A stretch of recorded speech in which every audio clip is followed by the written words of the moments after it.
제39장.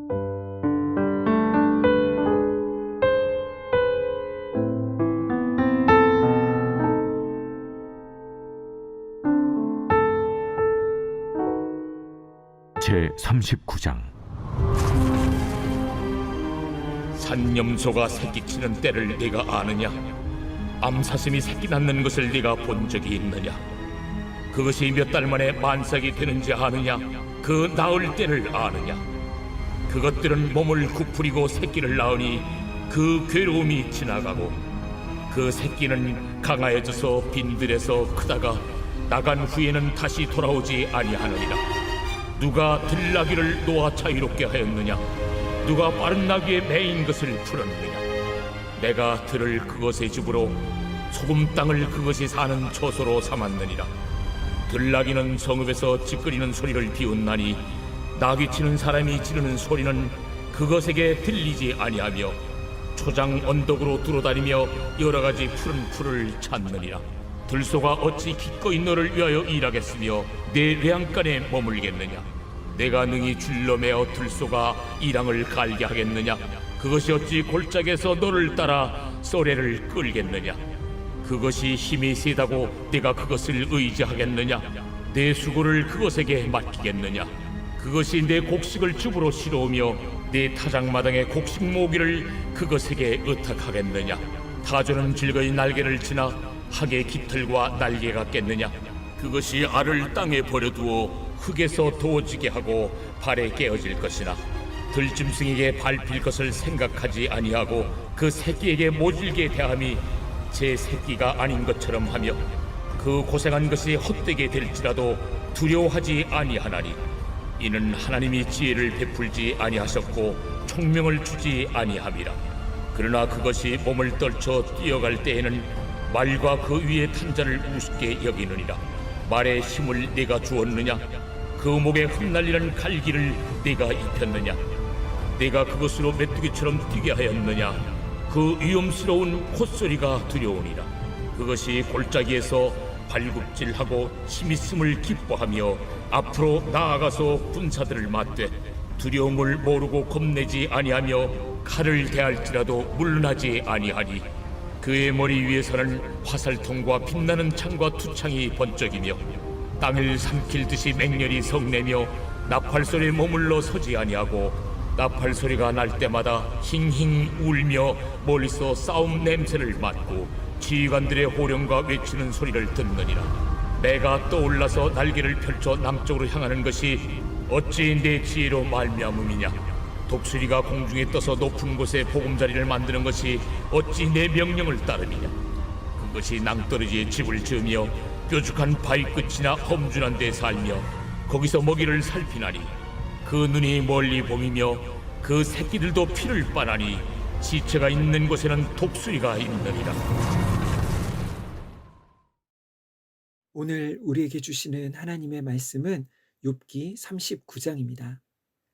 드디어 그토록 욥이 고대했던 하나님과의 대면이 하나님이 욥을 찾아오심으로 이루어졌습니다. 하나님과의 대면 사건은 그 자체가 욥에게 큰 위로가 되었을 것입니다. 이전에 욥의 세 친구들은 하나님은 죄를 지은 사람의 말은 듣지 않으시기 때문에 하나님은 욥의 말을 듣지 않으신다고 말했었습니다. 또 엘리후 역시 하나님은 너무나 높고 위대하신 창조주이시기에 피조물인 인간은 전능자를 찾을 수 없다고 말했습니다.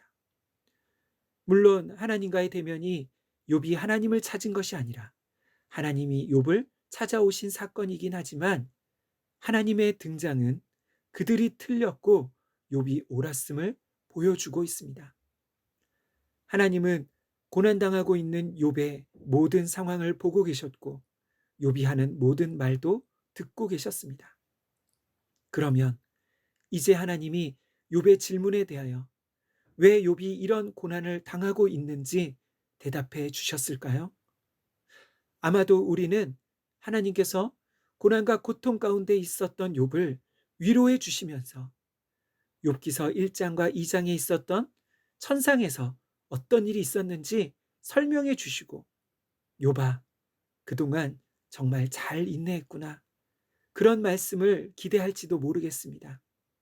그런데 그런 기대와 달리 하나님은 욥의 질문에 대한 대답과는 전혀 상관없는 도리어 수많은 질문을 욥에게 하고 계십니다. 38장에서 하나님은 폭풍우 가운데 욥에게 말씀하셨습니다. 2절 말씀입니다. 무지한 말로 생각을 어둡게 하는 자가 누구냐?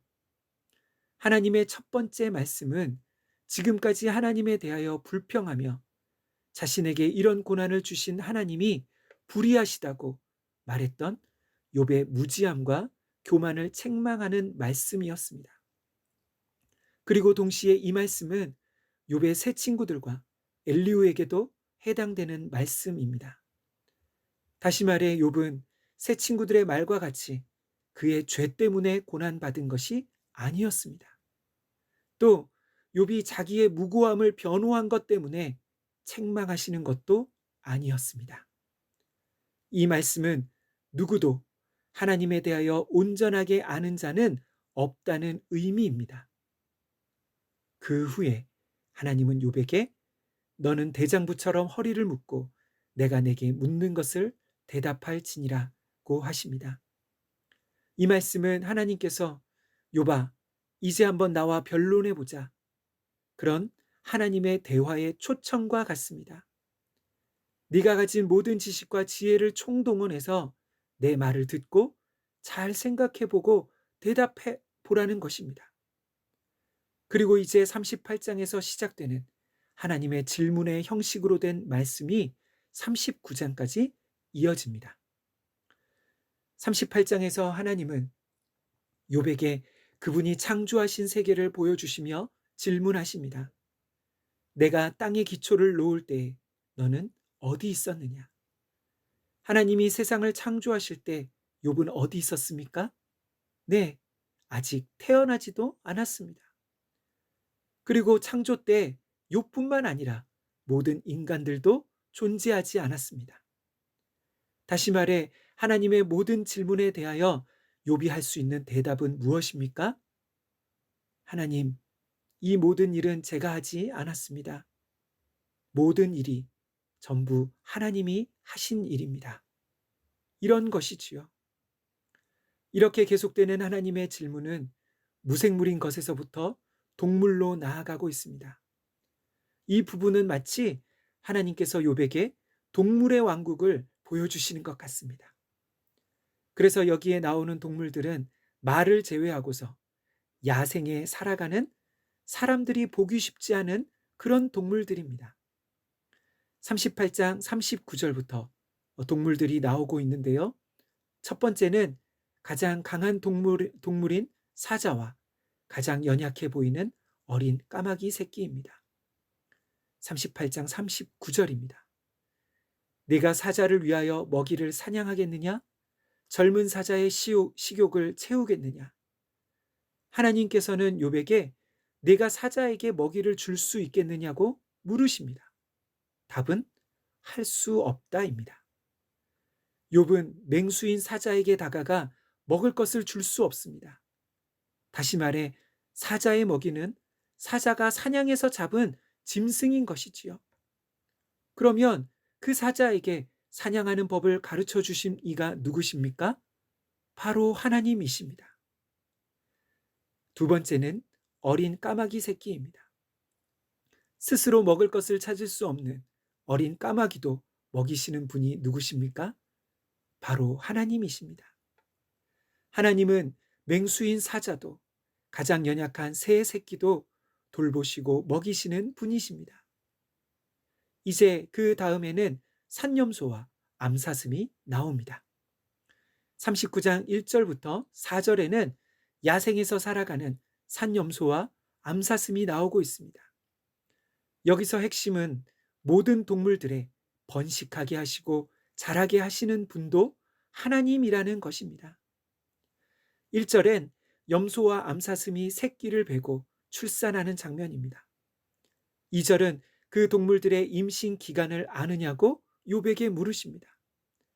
3절에서는 그 어미들이 어떻게 새끼를 낳는지에 대해서, 그리고 새끼들이 자라 어미를 떠나는 홀로 살아가는 시기에 대하여 말씀하십니다.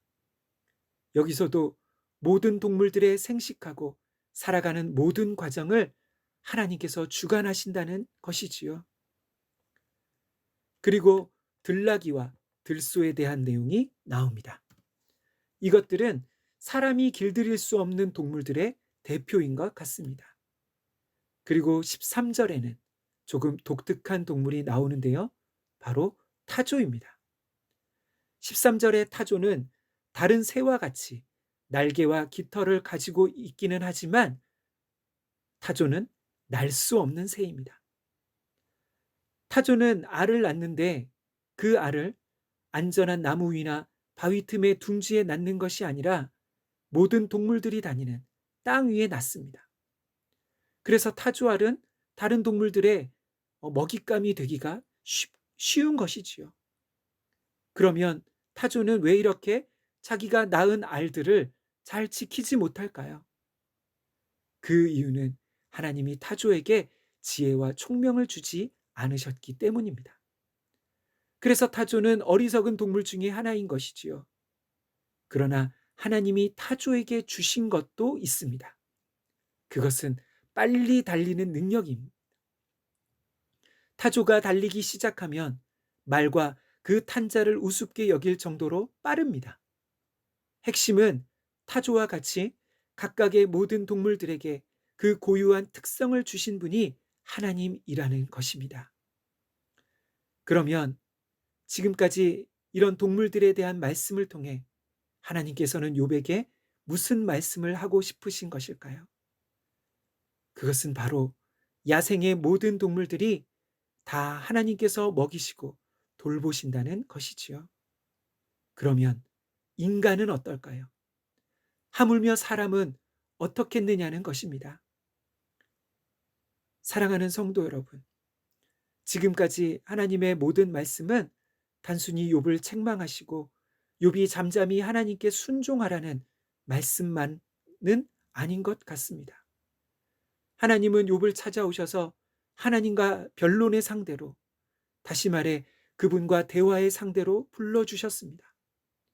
그런데 하나님은 욥이 질문한 왜 저에게 이런 고난을 허락하셨느냐고, 그 질문에 대한 대답이 아니라 오히려 그분이 지으신 창조 세계에 대하여 욥에게 수많은 질문을 던지고 계십니다. 마치 이 모든 말씀이 동문서답을 하고 계신 것 같이 보이지만 사실 이것이 하나님의 대답인 것이지요. 그것은 사람으로서는 이해할 수 없고 알 수 없는 일들, 곧 땅과 바다와 우주, 그리고 수많은 야생 동물들을 세심하게 돌보시는 하나님의 지혜와 능력을 생각해 보라는 것입니다. 그러면 이 모든 질문들 가운데 아직 하나님이 하시지 않은 질문이 한 가지 남았다는 것을 알게 됩니다. 그것은 바로 하나님 앞에서 사람은 어떻겠느냐는 것이지요. 마태복음 6장 26절입니다. 공중의 새를 보라, 심지도 않고 거두지도 않고 창고에 모아들이지도 아니하되 너희 하늘 아버지께서 기르시나니 너희는 이것들보다 귀하지 아니하냐. 아멘. 사랑하는 성도 여러분, 하나님은 욥의 질문에 직접적인 답을 주시진 않으셨습니다. 대신 그분이 어떤 하나님이신지 나타내시며 질문하심으로 스스로 생각해 보라고 하십니다. 하나님이 우리를, 여러분을 어떻게 여기고 계실까요? 하나님은 지금도 우리의 고난에 일일이 그 이유를 대답해 주시진 않습니다. 그러나 대신 십자가에 달리신 하나님의 아들을 보라고 말씀하십니다. 로마서 5장 6절로 8절입니다. 우리가 아직 연약할 때에 기약대로 그리스도께서 경건하지 않은 자를 위하여 죽으셨도다. 의인을 위하여 죽는 자가 쉽지 않고 선인을 위하여 용감히 죽는 자가 혹 있거니와 우리가 아직 죄인 되었을 때 그리스도께서 우리를 위하여 죽으심으로 하나님께서 우리에 대한 자기의 사랑을 확증하셨느니라. 아멘. 사랑하는 성도 여러분, 하나님은 여러분을 귀하게 여기십니다. 어떻게요? 자기 아들을 내어주시기까지 죄인들을 사랑하십니다. 그래서 우리는 이해할 수 없는 가운데서도 하나님을 신뢰할 수 있는 것이지요. 비록 우리가 겪고 있는 이 모든 고난의 이유를 지금은 다 알지 못해도 결국 하나님께서 모든 일이 합력하여 선을 이루게 하실 것이라는 것을 알 수 있습니다. 우리의 남은 삶에 고난이 계속된다 할지라도 자기 아들을 죽기까지 내어주신 하나님의 사랑이 우리를 책임지실 것입니다. 그 하나님을 신뢰하며 끝까지 믿음으로 승리하는 저와 우리 모든 산돌의 성도들이 되시기를 간절히 소망합니다. 아멘.